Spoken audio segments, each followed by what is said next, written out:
کی، نقصان کی، پریشانی کی، بربادی کی، اس آگ کو بجھانے کے لیے، اور جو غربت اور تنگ دستی میں پس گیا اس کو خوشحالی پہ لانے کے لیے، اور جو ولایت کا تاجدار بننا چاہتا ہے کہ اسے اللہ اس کے حبیب کے نور کو ملوانے کے لیے، اور جو چاہتا ہے کہ آنکھیں بند کروں اور جنت نظر آئے، جو چاہتا ہے دل کی دنیا آباد اور شاد ہو، یہ نعمت اس کو دلوانے کے لیے، اور جو یہ چاہتا ہے کہ اللہ کے خزانے سے اتنا ملے کہ در در کا بھکاری، فقیر، منگتا، محتاج نہ بنو، یہ خزانے اس کو اللہ کے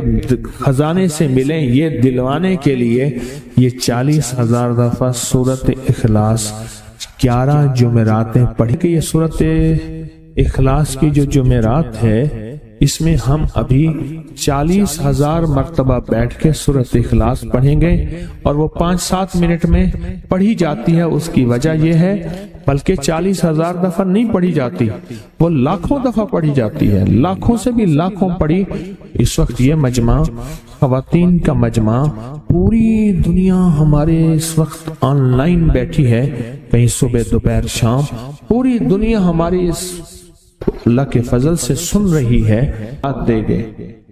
آج ہم 40,000 دفعہ سورہ اخلاص پڑھیں گے نا، اس میں سب سے ٹاپ پہ جو چیز رکھیں گے نا، سب سے ٹاپ پہ چیز یہ رکھیں گے، اللہ میرے دل کو اپنی معرفت کے لیے قبول کر، اور بے اولادوں کو اولاد دیتے، بے اولادوں کی اولاد۔ ایک دفعہ قل هو اللہ پڑھا، کام ہو گیا، ایک دفعہ سلام، ایک دفعہ سورۃ قل هو اللہ اخلاص، بس۔ انہیں یقین تھا